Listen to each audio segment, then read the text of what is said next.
사랑하는 여러분, 이제 우리는 십계명의 세 번째 계명에 이르렀습니다. 우리가 지금까지 1계명과 2계명을 살피면서 1계명을 통해서는 참된 예배의 대상 누구신가, 그리고 2계명을 살피면서는 참된 예배의 방식, 하나님께서 우리에게 원하는 예배의 방식이 어떤 것인가에 대해서 살폈습니다. 이제 계속해서 3계명을 살필 텐데, 세 번째 계명을 우리에게 주신 하나님을 또한 찬양합니다. 하나님의 이름 함부로 이용하고 있지 않는가 라는 제목으로 오늘 세 번째 계명을 살피도록 하겠습니다. 우리 7절 한번 볼까요? 다 같이 한번 읽겠습니다. 너는 내 하나님 여호와 이름을 망령되게 부르지 말라.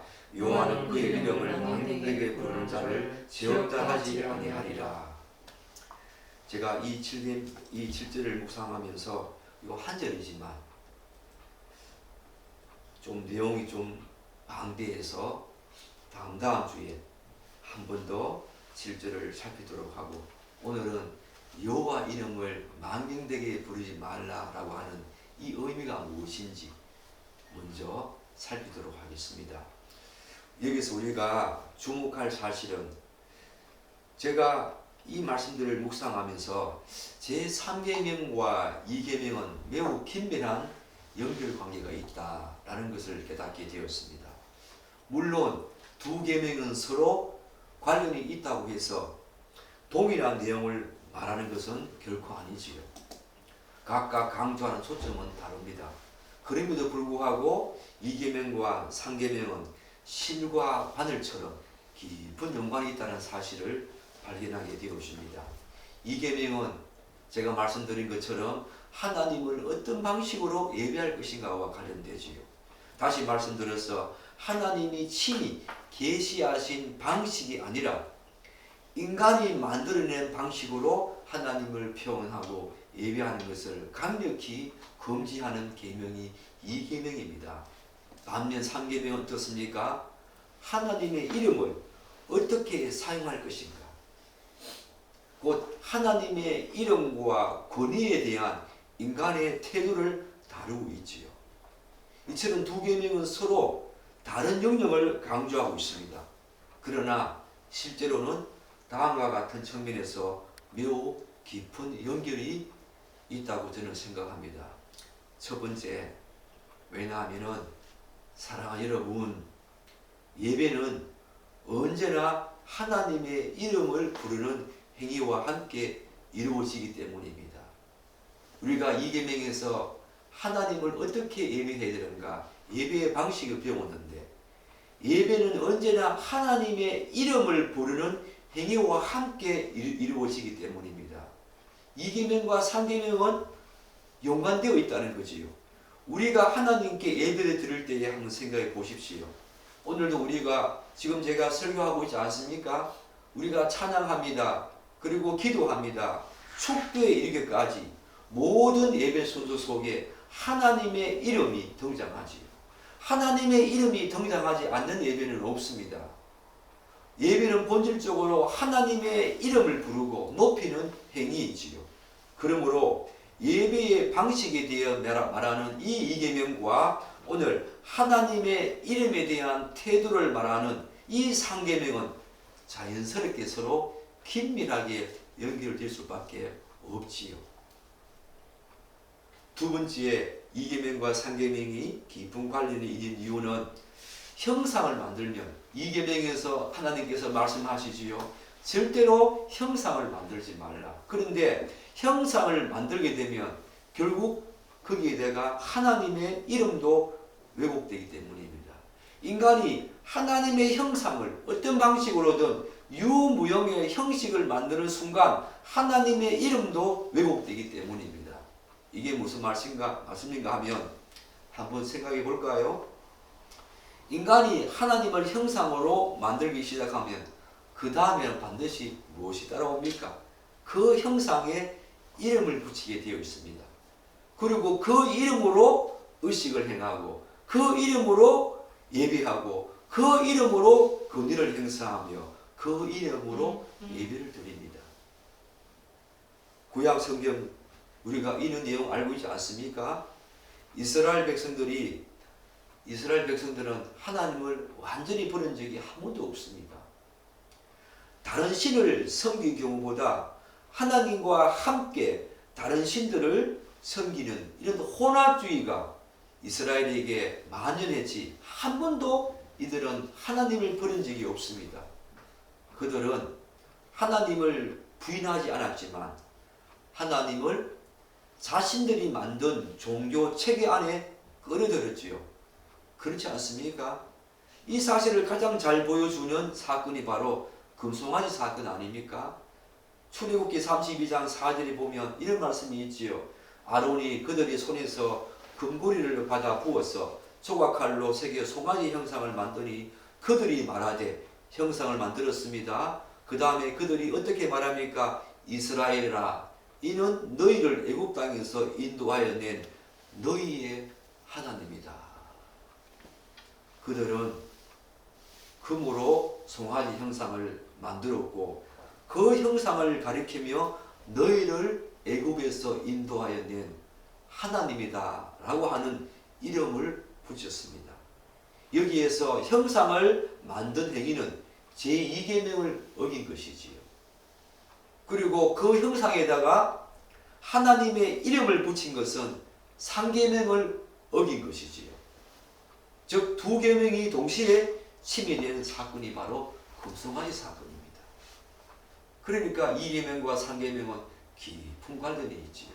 셋째, 어떤 이유인가 하면 2계명 모두 잘 살펴보면 하나님을 통제하려는 인간의 종교성에서 비롯된 불신앙임을 우리가 알 수 있습니다. 앞에서 살펴본 것처럼 인간이 형상을 만드는 이유가 무엇입니까? 하나님을 내 눈에 보이는 형상으로 만들어서 결국 자신이 그 형상을, 즉 자신이 만든 그 하나님을, 신을 통제할 수 있는 대상으로 만들기 위함 아닙니까? 그렇지 않습니까? 그런데 인간은 형상을 만드는 데서 멈추지 않습니다. 형상을 만들면 반드시 그 다음에는 제가 아까 말씀드린 것처럼 이름을 붙이게 되지요. 사랑하는 여러분, 이름을 붙인다는 것이 무엇을 의미합니까? 여러분에게도 다 이름이 있지 않습니까? 성경의 세계에서 이름을 붙인다는 것은 단순히 호칭을 정하는 행위가 아닙니다. 단순히 누가 누구다라고 하는 호칭을 정하는 경우가 아니라는 것입니다. 바로 이름을 붙인다는 것은 권위를 행사하는 행위를 의미합니다. 우리는 이 사실을 창세기에서 분명히 확인할 수 있지요. 창세기에서 하나님께서 인간을 창조하시지요. 여호와 하나님이 흙으로 각종 들짐승과 공중의 각종 새를 지으시고 아담이 무엇이라고 부르나 보시려고 그를 아담에게로 이끌어 가시니 아담이 그 각 생물을 부르는 것이 곧 그들의 이름이 되었더라. 하나님께서 직접 각 생물의 이름을 붙여주신 것이 아니라 아담으로 하여금 이름을 붙이도록 했습니다. 또한 하나님께서는 인간에게 다음과 같은 복도 주시지요. 하나님이 그들에게 복을 주시며 하나님이 그들에게 이르시되 생육하고 번성하며 땅에 충만하라. 땅을 정복하라. 바다와 물고기와 하늘의 새와 땅에 움직이는 모든 생물을 다스리라. 하나님께서 이름도 붙이게 하셨고 하나님께서는 문화명령이라 그러지요. 여러분 알고 있지 않습니까? 문화명령. 하나님이 하나님을 대신해서 창조세계의 모든 관리, 다스리는 능력과 권세를 인간에게 부여하셨다는 것입니다. 그 인간에게 부여하면서 아담에게 하나님이 무엇을 부탁합니까? 각 생물의 피조물의 이름을 붙이라고 말합니다. 따라서 이름을 부르는 행위는 곧 통치와 권위를 나타내는 행위입니다.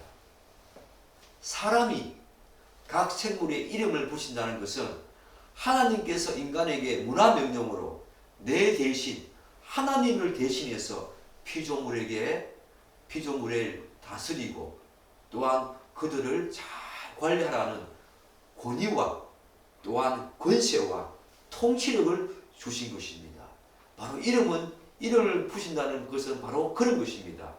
이 사실을 우리가 다시 생각해 보면 인간이 하나님을 형상으로 만들고 그 형상에다가 하나님의 이름을 만약에 붙인다면 그것은 결국 하나님을 자신의 이해와 판단 그리고 종교체계 안으로 거두어 들어서 통제하려고 하는 그런 시도가 되지요. 결국 제2계명과 3계명은 모두 하나님을 인간의 도구로 만들려는 그런 태도를 경고하는 계명입니다. 절대로 하나님이 계시하신 예배 방식 말고 인간의 방식대로 예배 드리는 것을 금지합니다. 그리고 절대로 그런 예배 드릴 때에 하나님의 이름을 함부로 부르거나 하나님의 이름을 헛되이 부르는 것을 금지하고 있지요. 이런 의미에서 제가 말씀드린 것처럼 이 2계명과 3계명은 마치 실과 바늘처럼 깊은 관계를 가지고 있다. 많은 경우에 2계명을 어기면은 3계명도 동시에 어기게 되고 반대로 3계명을 어기면 2계명도 동시에 침해하는 그런 일이 발생한다는 것입니다. 금송아지 사건에서 우리가 볼 수 있듯이 실제 우리의 신앙생활과 예배 현장에서도 이런 모습은 쉽게 나타납니다. 인간이 어떤 형상을 만들든 유형이든 무형이든 그 형상에 하나님의 이름을 붙이며 그 이름으로 어떤 종교 행위를 수행할 때 우리는 두 계명을 동시에 침해한다는 것입니다. 이러한 이해를 토대로 오늘 이제 제3계명 너는 내 하나님의 이름을 망령되게 부르지 말라라고 하는 것을 조금 더 우리가 구체적으로 들어가서 살펴보도록 하겠습니다. 사랑하는 여러분, 이 3계명을 히브리어 본문으로 그대로 직역하면 다음과 같은 의미가 됩니다. 우리말에는 너는 내 하나님의 이름, 내 하나님 여호와 이름을 망령되게 부르지 말라 이렇게 되어 있지만 히브리어 본문으로 직역하면은 너는 내 하나님 여호와 이름을 헛되이 취하지 말라. 여호와는 그의 이름을 헛되이 취하는 자를 결코 지었다 하지 아니할 것이다 라는 의미로 직역이 됩니다. 취하지 말라. 여기서 우리가 핵심이 되는 두 가지 단어를 고르려면 취하다, 헛되이 이 두 가지 단어 아니겠습니까? 그렇다면 먼저 취하다는 말의 의미가 무엇인가? 여기서 우리말로 번역된 부르다 라고 하는 것이 직역하면 취하다라고 하는 의미인데 부르다라는 정도, 하나님의 이름을 망령되게 부르지 말라 정도가 취하다의 의미가 아닙니다. 여기서 히브리어 표현은 하나님의 이름을 자신의 목적을 위해서 사용하다라는 의미를 포함합니다. 따라서 이 계명은 단순히 하나님의 이름을 욕하지 말라라는 정도가 아니라 그 의미를 훨씬 넓혀서 훨씬 넘어서 이야기를 하고 있지요. 다시 말씀드려서 하나님의 이름으로 거짓말하지 말라. 하나님과 하나님의 권위를 자신의 목적을 위해서 이용하지 말라. 하나님의 이름을 자신의 욕망을 위해서 욕망을 이루기 위한 수단으로 삼지 말라. 하나님의 이름을 종교적인 도구나 마술적인 수단처럼 사용하지 말라. 그런 의미입니다. 사랑하는 여러분, 여러분이 이런 내용으로 하나님의 이름을 망령되게 부르지 말라라고 하는 의미가 이런 의미를 내포하고 있다면 사랑하는 여러분, 여러분들은 곰곰이 한번 생각해 보십시오. 자신의 유익과 이익을 위해서 얼마나 많이 하나님의 이름을 헛되게 불렀습니까? 하나님, 저 이거 하고 싶어요.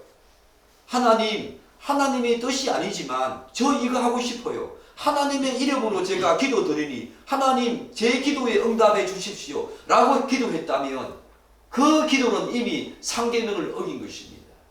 자신의 목적과 자신의 유익을 위해서 하나님의 이름을 헛되이 팔아먹은 거지요. 하나님의 이름을 자신의 목적을 위해서 사용한 것이지요. 상계명이 얼마나 중요합니까? 제가 이 상계명을 묵상하면서 내가 얼마나 헛되게 살았는가, 하나님의 이름을 얼마나 헛되게 내 유익을 위해서 취했는가 많이 회개하게 되었습니다. 그러면 헛되게라는 말은 무엇을 의미할까요? 이 단어는 그야말로 그냥 헛된, 공허한, 거짓된, 무가치한 그런 의미를 포함합니다.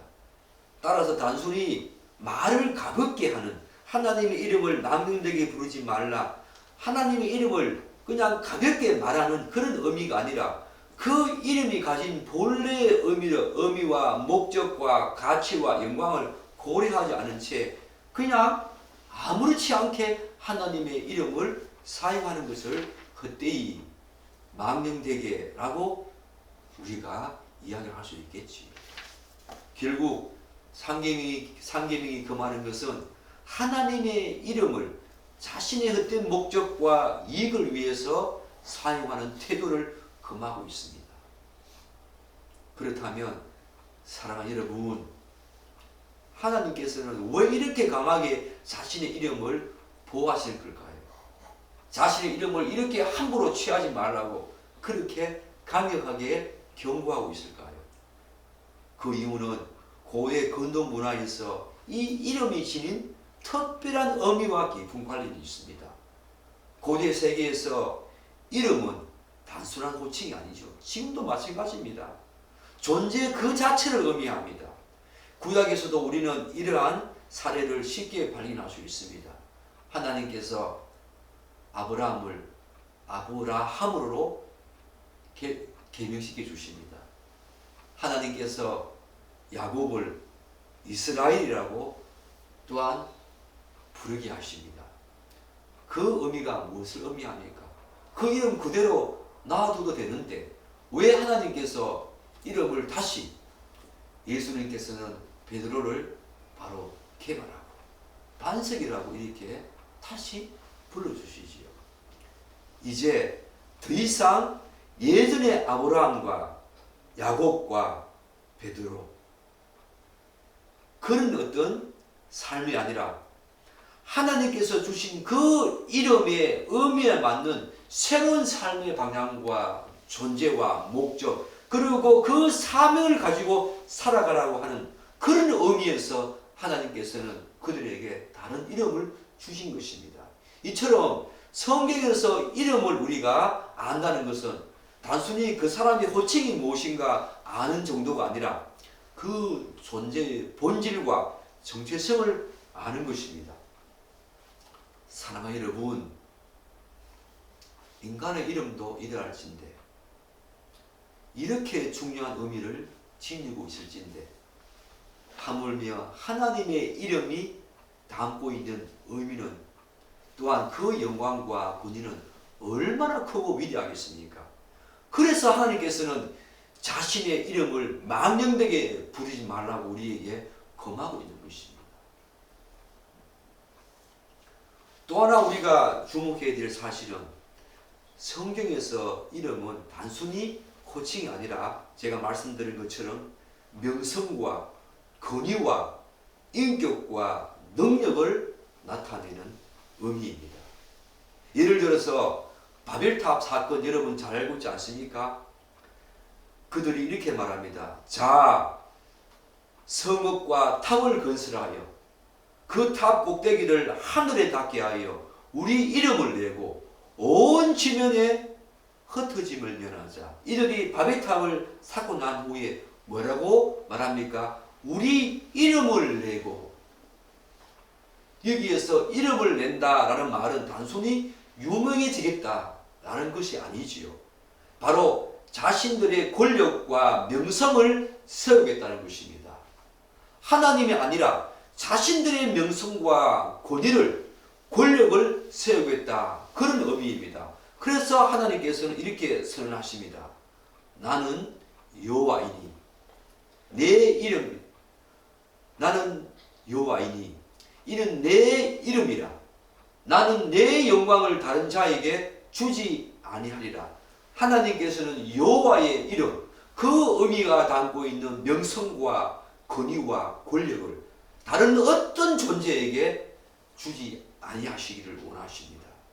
인간은 물론이고 다른 어떤 피조물에게도 하나님의 이름을 주지 않기로. 왜냐하면 그것은 자신의 영광을 가로채는 것이고 또한 자신의 권력과 권위와 명성, 그것을 가로채는 것과 같은 것이기 때문입니다. 따라서 하나님의 이름을 헛된 목적을 위해서 사용하는 것은 단순히 말의 실수가 아니지요.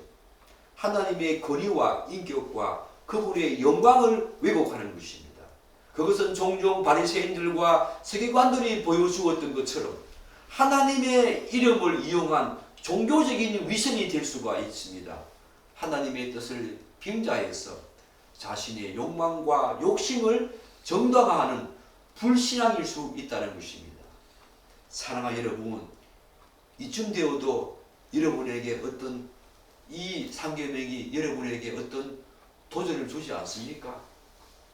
만약에 이쯤에서도 이런 말씀을 드림에도 불구하고 여러분에게 내가 이 삼계명을 얼마나 많이 어기는가 라고 하는 그런 회개의 기도가 나오지 않는다면 그 사람은 성령님이 그 안에 계시는 것이 아니지요. 그죠? 그러므로 제3계명은 단순히 어느 사유에 대한 윤리적인 규칙이 아니라 우리가 하나님을 어떤 마음으로 대하고 있는가, 그것을 드러내는 근본적인 신앙, 그것에 대한 태도를 묻고 있는 것입니다. 너는 하나님의 이름을 어떻게 알고 있니? 그 하나님의 이름 안에 그분의 그 영광과 존재와 명예와 명성과 권위가 있다는 걸 알고 그 하나님의 이름을 존귀 여겼니? 너가 예배 드릴 때에 그 하나님의 이름을 그렇게 부르면서 예배 드렸니? 라고 우리에게 묻고 있는 것입니다. 그런데 우리가 하나 더 살필 게 있지요. 하나님께서는 이렇게 자신의 이름을 함부로 취하는 자들에게 어떤 경고하십니까? 우리 7절 한번 읽겠습니다. 너는 내 하나님 여호와 이름을 망령되게 부르지 말라. 여호와는 그의 이름을 망령되게 부르는 자를 죄 없다 하지 아니하리라. 우리말에는 단지 아니하리라 라고 번역했지만 이 말의 본래 의미는 결코 뭐뭐하지 않을 것이다 라고 하는 아주 강력한 부정으로 표현되어 있습니다. 따라서 이 말은 하나님은 그를 절대로 무죄로 하지 않을 것이다 라는 강한 경고의 메시지를 우리에게 던지고 있는 거지요. 하나님의 이름을 헛되이 자신의 목적과 유익을 위해서 함부로 부르고 남용하는 자, 그리고 하나님의 이름을 자신의 유익을 위해서 가로채고 또한 이용하는 자를 하나님께서는 결코 무죄하다 하지 않을 것이다 라고 우리에게 강력한 메시지를 던지고 있는 것입니다. 따라서 우리는 하나님이 당신의 이름을 헛되게 취하는 자들을 심히 경멸하시고 결코 용납하지 않으신다는 사실을 알 수 있지요. 그리고 자신의 이름을 악용하는 자에게 반드시 책임을 물으신다는 사실을 우리가 알 수 있습니다. 사랑하는 여러분, 성경에는 우리가 장차 하나님 앞에 섰을 때에 우리가 한 모든 말에 하나님께서 다 보응하신다 그렇게 말하고 있지 않습니까? 우리가 다른 사람에게 한 온갖 욕설을 포함해서 온갖 저주의 말, 그것을 포함해서 오늘 상계명 말씀처럼 하나님의 이름을 망령되이 부른 것, 그조차 우리는 하나님 앞에서 다 드러낼 수밖에 없습니다. 사랑하는 여러분 가운데 혹시 자신의 신앙생활과 삶 속에서, 그리고 찬양과 기도와 예배 속에서 하나님의 이름을 헛되게 취한 적이 한 번도 없다고 생각하는 분이 계십니까?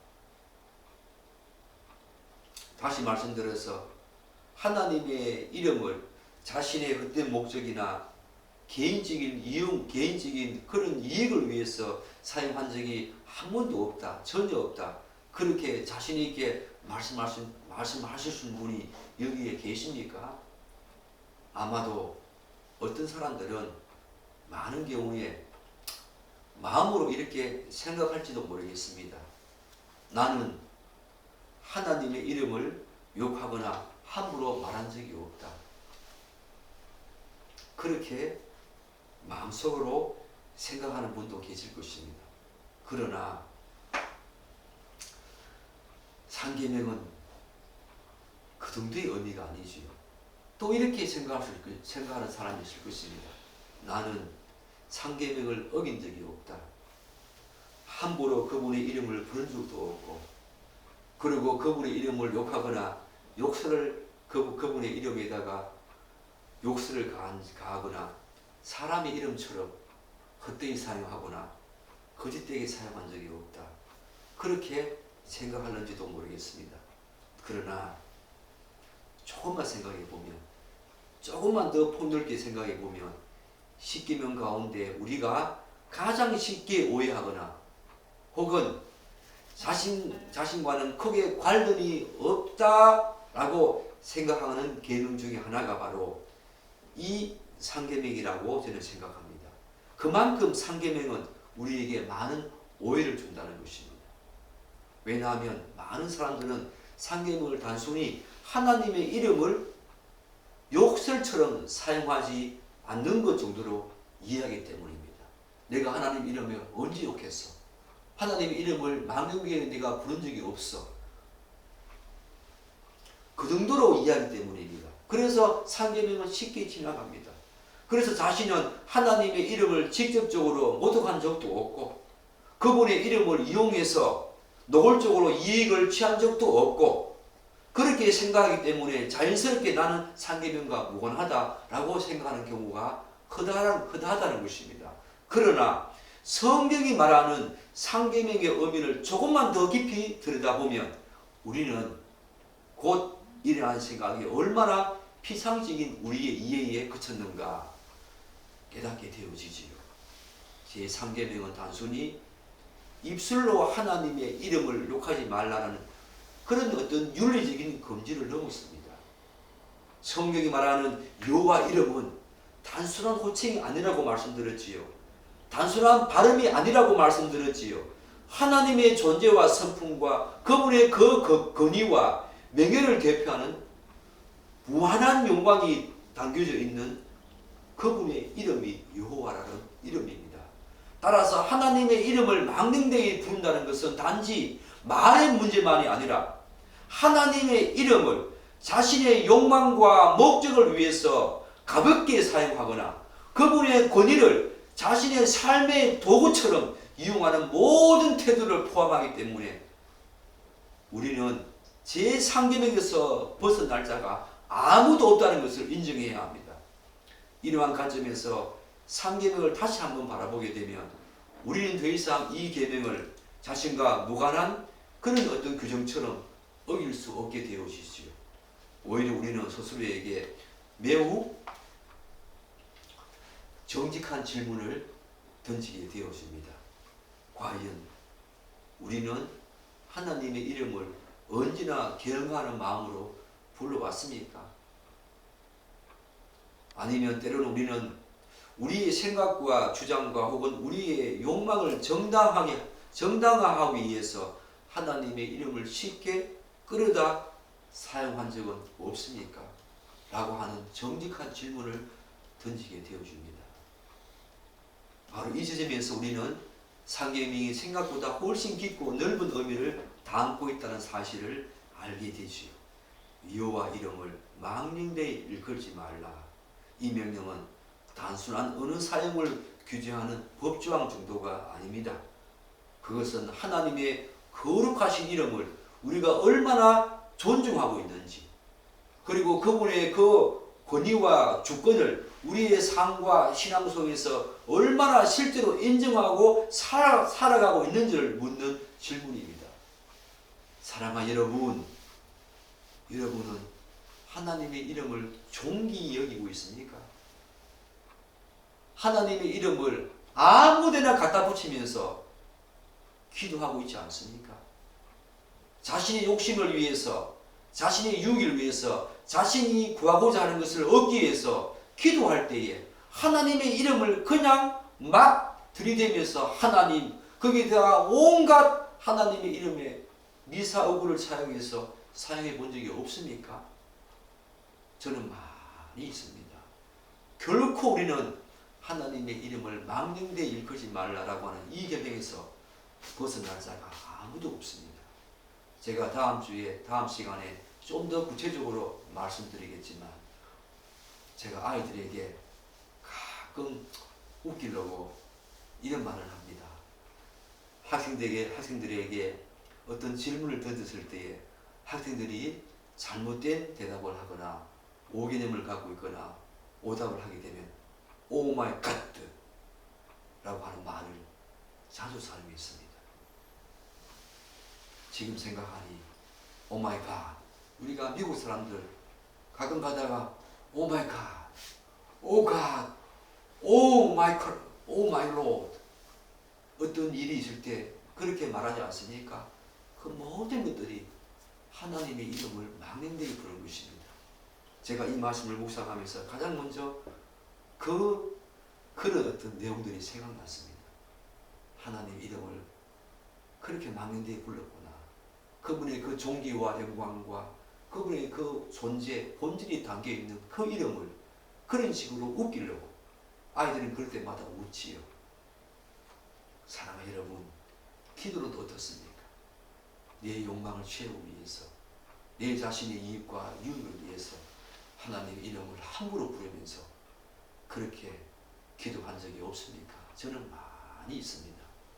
우리가 다음 주에 좀 더 구체적으로 이 부분에 대해서 살필 텐데, 하나님의 이름을 헛되게 취하지 말라. 이 말씀을 여러분이 묵상하면서 이번 한 주 동안 자신에게 주는 의미가 무엇인지, 하나님의 이름이 여러분에게 얼마나 존귀한지 자신의 신앙과 삶에서 철저하게 생각하면서 깨달으면서 한 주 동안 여러분의 삶 속에 하나님 이름의 영광을 온전히 올려드리는, 망령되이 헛되이 부르고 취하는 것이 아니라 하나님 이름을 존귀히 여기며 그분의 존재를 존귀하게 여기며 살아가는 그런 한 주 되기를 간절히 기대하고 기도합니다. 기도하겠습니다.